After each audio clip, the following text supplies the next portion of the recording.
dia! Hoje é 17 de maio, sexta-feira, são 10 horas da manhã. Começa agora mais um Cresce Esclarece. Vocês já ouviram falar daquela história de que time que está ganhando não se mexe? Então, a gente resolveu repetir o nosso tema da semana passada, que fez tanto sucesso. E o nosso convidado, obviamente, que é um convidado muito especial, que é o professor Carlos César, que veio falar sobre loteamentos novamente com a gente. Que bacana, né? Muitas perguntas na semana olha, passada. Professor. Agradeço a todos vocês, desde já, né, pelo interesse, pelo prestígio, por estar aqui com a gente, ouvindo. Ainda bem que conseguimos um tempinho para estar aqui novamente e dar continuidade ao tema da semana passada, porque na semana passada a gente teve tantas perguntas que a gente tinha preparado uma pauta que a gente não conseguiu cumprir. Então, vamos ver se essa semana a gente consegue finalizar e tirar todas as dúvidas. Então, vamos lá. Professor, os loteamentos e os condomínios, eles começaram a se desenvolver mais em São Paulo, principalmente, nos anos 90, né? E como é que o senhor vê os impactos urbanos e ambientais que isso causou, não só em São Paulo, mas na maioria das cidades? Sem dúvida alguma, nós tivemos aí no decorrer dos últimos 40 anos uma explosão de empreendimentos imobiliários. E isso é normal, é fruto do crescimento do país, né? Que a gente espera que cresça ainda mais. Evidentemente que esse crescimento tem que ser sustentável. Nos cursos que eu ministro para os técnicos municipais, eu sempre alerto para que se faça uma revisão da legislação. É uma coisa muito interessante que o corretor deve saber também, até para incentivar os municípios. As leis municipais, na sua grande maioria, evidentemente que há exceções, e exceções assim com uma técnica sensacional. Mas tem muita lei municipal que vem sendo copiada ano a ano, e quando você vai lançar o empreendimento, você tem que respeitar as normas urbanísticas do município, mas ela é sempre aquela coisa quadradinha. Olha, tem que deixar X% de área institucional para edifícios públicos, X% para a área verde, X% para sistema de lazer. E quando você nota, você vai detalhar aquelas exigências, você percebe que não haveria a mínima necessidade de uma área de edifícios públicos naquele parcelamento. Porque já tem escolas próximas, já tem postos de saúde, UBSs próximas, que atendem à demanda que já existe e podem atender uma demanda muito maior. E, de repente, o que seria necessário seria uma área maior de preservação ambiental. Mas uma área, isso é uma coisa que eu chamo a atenção, que os municípios dessem o verdadeiro tratamento para aquela área. Porque hoje em dia você pede a reserva de uma área verde no loteamento, uma área de proteção ambiental, cada lei municipal chama a, entre aspas, área verde de uma nomenclatura. E aquilo ali fica um criadouro de aranha, um criadouro de escorpião, ao invés de se fazer ali um viveiro de mudas, um parque, enfim, uma coisa que venha realmente atingir a finalidade de proteger o meio ambiente. Então, tem muitas situações onde se exigem áreas que não são necessárias, aí vou exigir um sistema de lazer para esse novo empreendimento. Aí você olha 300 metros ali na frente, tem uma praça gigantesca, a população que vai se instalar ali já está atendida no conceito de sistema de lazer, e você poderia exigir aquilo que realmente é possível. E, de preferência, meio ambiente. Eu acho que nessa revisão da legislação, e a Lei 6766 de 79, que é a Lei Nacional do Parcelamento do Solo, ela permite que o município tenha essa grande flexibilidade de exigir apenas as áreas que realmente sejam necessárias para aquele determinado parcelamento. E aí ele pode dar uma importância para as áreas de proteção ambiental, para as áreas verdes, e dar realmente a finalidade para essas áreas ambientais. O que não se vê hoje, elas ficam lá jogadas às traças, isso possibilita um crescimento sustentável e evita muita coisa que aconteceu, né, da novela que já passou 2 vezes, né, da selva de pedra. Que realmente vai se tornando uma selva de pedra, parece um caminho sem volta. Ele tem volta e ele tem um novo destino que dá para ser traçado. Basta que a legislação municipal seja inteligente nesse sentido. Você acha que tem um conflito entre crescimento econômico e proteção ambiental? Acho que é inevitável esse conflito. Porque todas as vezes que se empreende, no ramo imobiliário, você usa a terra, você pavimenta o solo, que antes era permeável e passa a ser impermeável, ou seja, isso mexe em toda a questão climática, enfim, inevitavelmente você tem repercussão ambiental. Enchentes, enfim, né? Isso é inevitável. Agora, como é que a gente vai fazer? Nós teríamos que cessar a reprodução humana. A população certeza. não para de crescer, não para de crescer. Como será daqui a 1000 anos, né? E a sua preocupação é extremamente pertinente, porque cada vez mais, e veja como a gente é um círculo, né? O município, quando for aprovar o empreendimento, cada vez mais ele vai ter que ter olhos para a parte ambiental. Hoje em dia, e é normal isso, e eu não estou criticando isso, mas o empreendedor imobiliário, ele quer o maior lucro possível, quer fechar a conta de uma maneira que ele cubra os custos daquilo que ele vai investir, e os investimentos não são pequenos, mas ele evidentemente também quer o lucro. Então ele quer o maior aproveitamento possível daquela gleba. Aí vem a lei municipal e fala, não, aqui tem uma restrição A, aqui tem uma restrição B, e a restrição C, por exemplo, que é ambiental, essa deveria ser a maior. Então, às vezes não, eu acho que está na hora dos municípios reformularem as suas leis sob o ponto de vista ambiental. Sabe que a competência de proteção do meio ambiente pela Constituição, ela é muito mais do município do que do Estado. É que o município, às vezes, entende que não é interessante ele montar toda uma estrutura ambiental e retirar essa fiscalização ambiental do Estado, mas a competência constitucional é do município. Mas ele pode, né, com leis mais severas, com leis que olhem mais para essa área do meio ambiente, ele pode reverter essa situação ou amenizar essa situação. Temos uma pergunta aqui de um internauta, Paulo André da Silva. Bom dia, Paulo. Ele diz o seguinte: professor, você acha que as REURBs irão consertar e ser parâmetro para muitos processos da 6766? Com certeza. Eu costumo dizer que as REURBs, principalmente a legislação atual, a 13465 de 2017, foi concebida, alguns falam que é de uma maneira perigosa, eu acho que não. Eu acho que é de uma maneira realista. A situação está ali. Eu tenho lá todo aquele monte de gente, por exemplo, na beira do córrego. E se o município for empreender ali, for canalizar, por exemplo, a rede de esgoto, fazer uma obra naquela APP, vai todo mundo preso em flagrante delito por crime ambiental. Uhum. Aí você estala os dedos, passam-se 50 anos. As pessoas vão estar ali e mais pessoas vão estar ali, porque nasceu filho, nasceu neto, outras pessoas vieram de outros locais. Então aquela ocupação em APP está maior. Tá, então vamos tirar todo mundo de lá, para colocar onde? Aonde que eu vou colocar? Daqui a 100 anos essas pessoas vão estar lá ainda.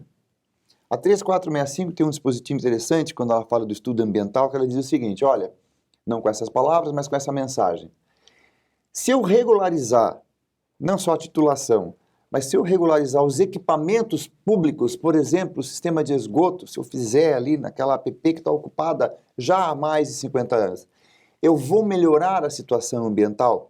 Ou seja, depois da regularização, tanto na titulação e principalmente nos equipamentos urbanos, aquela área vai ficar melhor sob o ponto de vista ambiental? Lógico que vai. Uhum. Porque se eu canalizar, evidentemente o esgoto vai deixar de cair ali no manancial e vai para onde tem que ser tratado. Então as REURBs, com essa nova mensagem da 13465, que muitos acham que ela fere princípios ambientais, ela fere a Constituição, eu já penso diferente.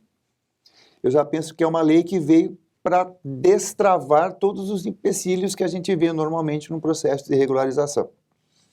Faltou nessa lei nacional um puxão de orelha, um incentivo novamente aos municípios e também, quiçá, aos órgãos estaduais de meio ambiente, para que se aumente a fiscalização da ocupação irregular. Nós, na comissão de loteamentos, nós sempre falamos para os corretores.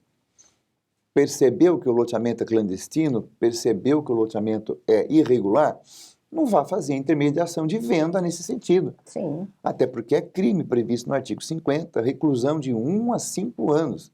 Ou seja, é crime. Qualquer tipo de tentativa de venda, qualquer tipo de tentativa de promessa, de reserva de lote num parcelamento irregular ou clandestino. O clandestino é aquele que as pessoas começam a ocupar ali, sem comunicação, sem aprovação de projeto.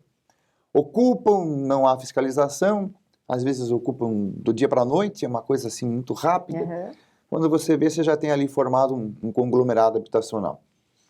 O irregular, sob o ponto de vista jurídico, você, empreendedor, até chega a apresentar um projeto no município, muitas vezes esse projeto é aprovado, às vezes ele é até registrado, possibilitando a venda, eu só posso vender depois do registro, mas ele não é executado de acordo com aquilo que está no projeto. Ele descamba totalmente o seu caminho, muitas vezes ele para até na aprovação ou para até no protocolo, e ele não segue o trâmite para ele se findar como um loteamento regular. Então a diferença é essa. No fundo, né, visualmente, a hora que eu enxergo aquela ocupação, eu não sei se ela é irregular, se ela é clandestina, eu sei que ela precisa ser regularizada. E dá para regularizar os dois tipos? 2 tipos são passíveis de regularização. Uhum. A 13465 é uma lei muito interessante e, inclusive, tem uma palestra minha para os corretores de imóveis, ela foi em São José dos Campos, a convite do nosso querido Carlos Cunha, onde a gente falou para os corretores mais ou menos o passo a passo dessa legislação. Ela foi concebida, como eu disse, para tirar todos os empecilhos. O município pode, sem muito investimento inicial, que esse é um problema, né? Ele pode iniciar o processo administrativo, fazer a regularização da titulação daquelas pessoas que estão ali e uma coisa muito interessante, as pessoas que ocupam aquela gleba, aquele parcelamento irregular, quando do registro do processo de regularização, elas já recebem o título de propriedade, que é o título de legitimação fundiária, que foi concebido já na lei anterior, mas nessa ele foi aperfeiçoado. Ou seja, a ferramenta do processo de regularização foi facilitada, se dispensou aí muita burocracia, se dispensou a burocracia da exigência de lei municipal para cada parcelamento que vai se fazer a regularização, hoje não precisa mais. A 13465 veio realmente O Paulo, para resolver. Inclusive, inclui na pergunta dele o seguinte: as prefeituras irão seguir esse modelo baseado na 13465? As prefeituras devem seguir. Aliás, vou chamar de erro sobre uma questão pedagógica. Tem um erro muito interessante que as prefeituras cometem.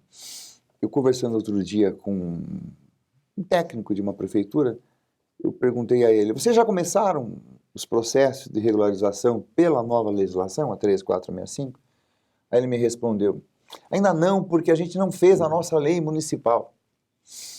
Há um mito aí de que o município precisa editar uma norma, uma lei municipal para aplicar a regularização da 13465. E isso não é verdade. A 13465, por si só, já é auto-aplicável aos municípios. O município, no processo de regularização fundiária novo, ele não precisa de nenhuma lei. Com os dispositivos da 13465, da forma que está lá, ele abre o processo administrativo. E é uma questão que ela é fácil de se explicar de forma rápida. Ele faz o levantamento de todo mundo que mora ali, faz o porta a porta de todos os ocupantes. Quem tiver papel, um contratinho, ele pega, ele arquiva. Ele procura ver as condições financeiras para ele enquadrar aquela regularização. Nós temos a REURB-S, que são para pessoas, famílias das ocupações, que possuem renda familiar de até 5 salários mínimos. Ele faz aquele levantamento de campo, verifica a situação econômica, faz essa situação para ver se ali a ocupação é predominantemente de pessoas com renda familiar abaixo de 5 salários mínimos. Se for, ele enquadra na REURB-S, se não for, é REURB-E. Qual a diferença? Na REURB-S, o município pode custear todos os equipamentos públicos e custear todo o processo de regularização. O projeto, o georreferenciamento do projeto, que não é muito barato. Ele faz o levantamento social, faz o levantamento de campo, cadastra todo mundo, abre o processo administrativo, notifica os confrontantes e aqueles titulares que estão na matrícula do imóvel, e os interessados que estejam na matrícula, alguém que tem uma garantia, por exemplo, notifica todo mundo por cartinha R, Se as pessoas não responderem, a nova lei entende que isso é uma aceitação tácita, o que não havia na legislação anterior. Depois que acertou tudo, um ou outro que reclamar, ele faz um sistema de conciliação, ele muda o projeto aqui, muda o projeto ali, faz o projeto final, faz o título de legitimação fundiária, o prefeito vai dar o título de legitimação fundiária, o prefeito dando um título de propriedade. Leva esse título com esse projeto num documento final que se chama certidão de regularização fundiária, leva tudo isso para o cartório de registro. Aqui em São Paulo já existe o provimento 51, que dá amplo respeito a 3465, e no momento que se registra, essas pessoas já passam a ter a propriedade. Márcio Sintra pergunta, em São Paulo é possível construir 3 sobrados com 3,30 metros de frente em terreno de 270 metros? Para sua segurança, o que você deveria fazer? Você deveria solicitar uma certidão no município de São Paulo para ver se há viabilidade de realizar um empreendimento nesse sentido.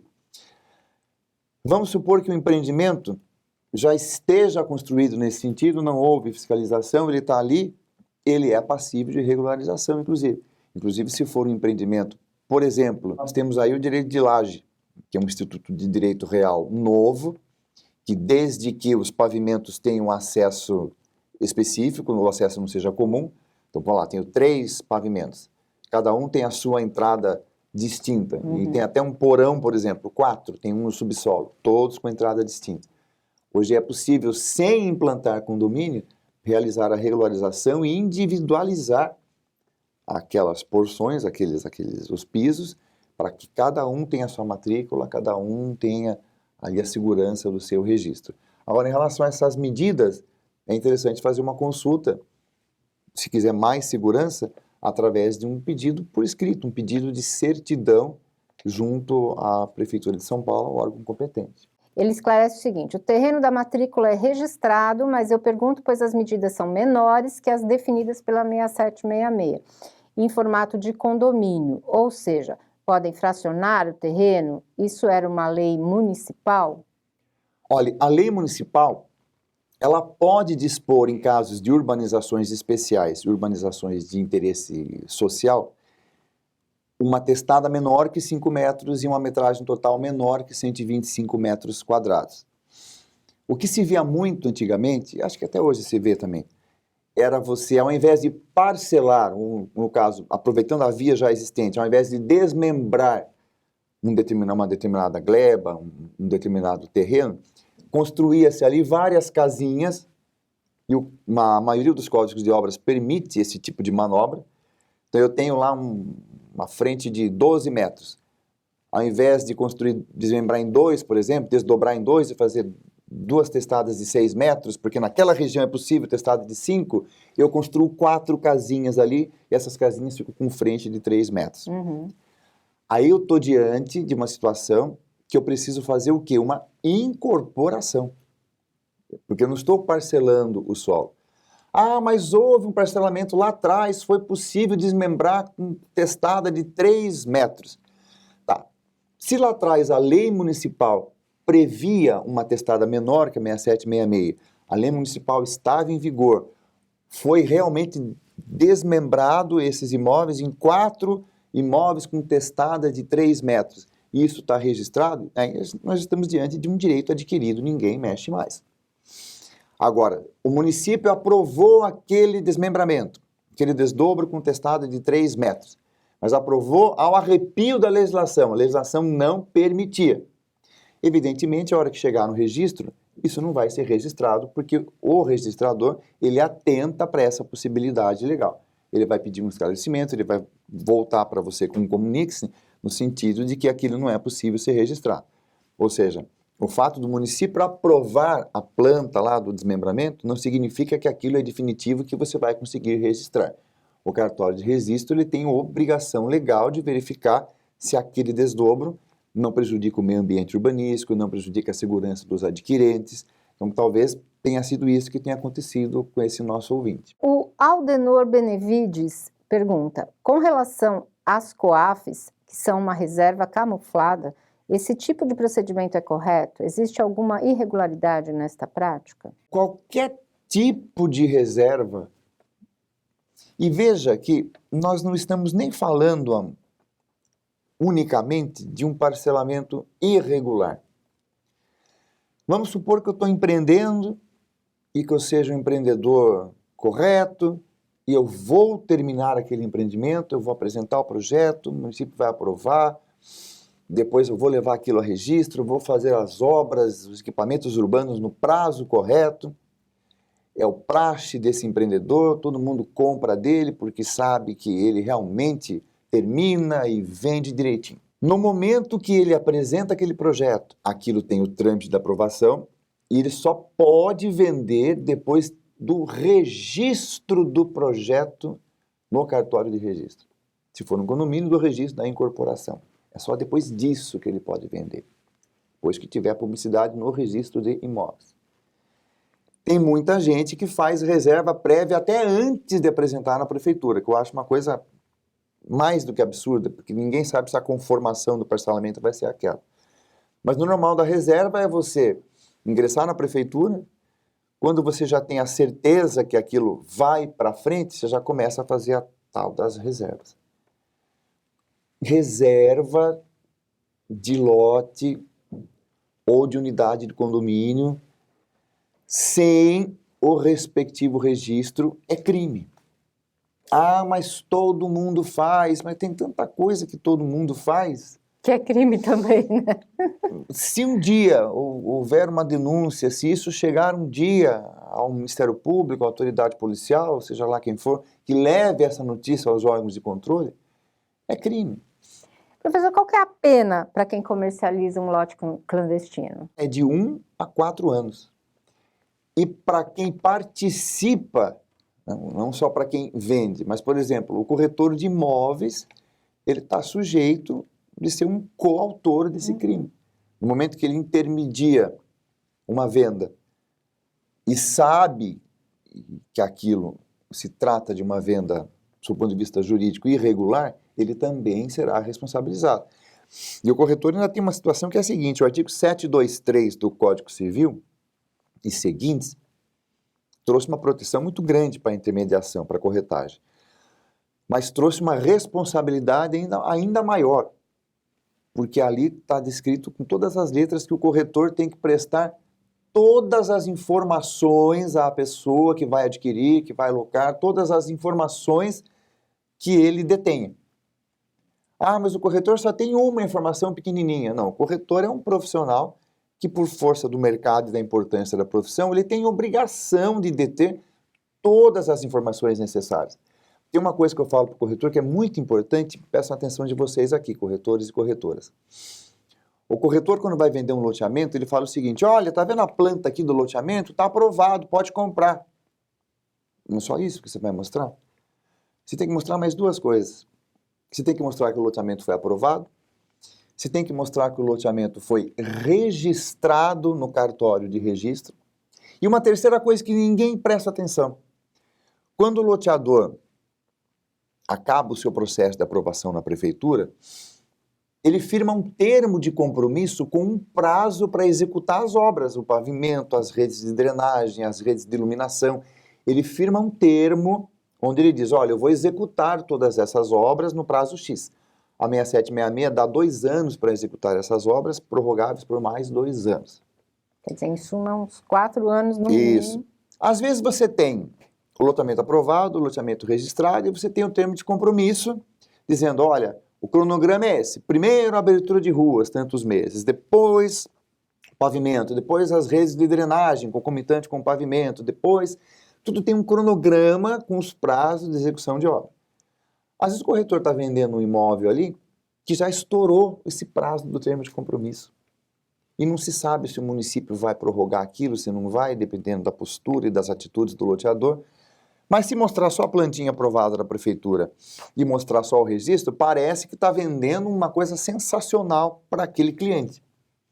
Aí eu pergunto para os corretores: o corretor, meu querido, você tem aí na sua pastinha o termo de compromisso de obras para você saber se o loteador está em dia com as obras, porque a pessoa que comprar vai querer construir. E a pessoa pergunta se está liberado para construir, o que você responde? Ah, eu respondo que está tudo em ordem, que se está registrado, se está aprovado. Mas espera aí, o corretor, a corretora precisa ter esse termo de compromisso, ele precisa estar ciente se as obras estão andando dentro do cronograma fixado com o município. Se ele não informar isso, se a pessoa tiver problema, cai, é tudo linkado, cai no artigo 723. Puxa vida, corretor, você me vendeu um lote nesse loteamento, você mostrou para mim que estava aprovado, que estava registrado, mas eu não consigo construir. Não consegue construir porque o loteador não concluiu as obras e o município não liberou para construção. Às vezes, até concluiu, por exemplo, o pavimento, mas o município só vai liberar para construir quando tiver a rede de iluminação. Então, visualmente, o comprador fala o seguinte, nossa, aqui com certeza já pode construir, já está com guia, já está pavimentado, mas às vezes já passou o prazo e não fez a rede de iluminação. Então, veja a importância. E o corretor não informou. Não informou, ele violou lá o Código Civil no sentido que ele tem que dar todas as informações. É passível de uma ação de indenização. E é passível de uma pena, por exemplo, de prisão? Uma ação, nesse sentido não, porque ele não intermediou a venda de um imóvel irregular. O imóvel estava correto, ele poderia ser vendido e poderia ser alvo de intermediação do corretor. Mas ele deixou de prestar todas as informações e uma informação muito importante ele deixou de prestar para o seu cliente. Que é, no caso, nesse exemplo nosso, que a gente está tratando dele, que o cronograma estava todo atrasado e não ia dar tempo de nada e a pessoa foi prejudicada. Ou seja, ele pode ser alvo de uma ação de indenização juntamente com o loteador. O Abner Lima pergunta, aluguei um apartamento em um condomínio, mas o mesmo está ilegal e lá existem mais de 40 famílias. Ele não tem AVCB, nem habite-se, nem matrícula. O que eu devo fazer para pagar o meu aluguel em juízo? Alugou provavelmente do proprietário, né? Ele não especifica aqui, né? Mas... É porque tem muitos casos aí que pessoas aí que não são muito, né, do rumo correto se apostam de alguns tipos de empreendimento. Aqui em São Paulo tem muito disso. Sim. E passam a gerir de forma até criminosa essa situação. Agora, essas situações aí de condomínios, normalmente são condomínios de apartamentos irregulares, infelizmente nós temos bastante. Recentemente eu devo ter ingressado para o mesmo condomínio com mais de 30 ações de uma vez só de adjudicação compulsória em relação ao construtor que fez o prédio, estava completamente numa situação financeira ruim, não tinha certidões necessárias para continuar o processo, a questão ficou irregular. Você tem que separar duas coisas. Quando você compra um lote e o loteamento é irregular e você tem problemas nesse loteamento, a 6766 tem uma previsão no sentido de que o comprador pode depositar em juízo as parcelas daquele lote que ele comprou. No seu caso é diferente, porque você locou um apartamento, provavelmente, ou uma casa, num condomínio, que se encontra irregular e que as pessoas nem poderiam estar ocupando aquelas residências em virtude da falta do AVCB, da falta do alvará de habitação, que é o habite-se municipal. Se você concordou em locar isso, olha, eu vou locar a posse desse imóvel do jeito que ele está e vou pagar para usar isso daqui. Eu acho que não há como você depositar em juízo essa situação. Talvez você possa buscar forçar o proprietário a regularizar essa situação até para a segurança de todo mundo que está ali. Se você tivesse comprado esse imóvel, aí as providências seriam diferentes. Você teria providências judiciais para compelir esse cidadão a regularizar o imóvel. Agora, locado, não tem muito o que fazer. Você vai ter que continuar pagando o seu aluguel para o seu locador. Professor, mais uma vez, muitíssimo obrigada pela sua participação. O senhor deu 2 aulas aqui seguidas para a gente e eu acredito que vão ser de grande utilidade para os nossos corretores. Eu que agradeço, obrigado a todos que estão aí nos assistindo e em breve voltaremos, com certeza. Então tá ótimo, gente. Muito obrigada pela audiência. Semana que vem tem mais.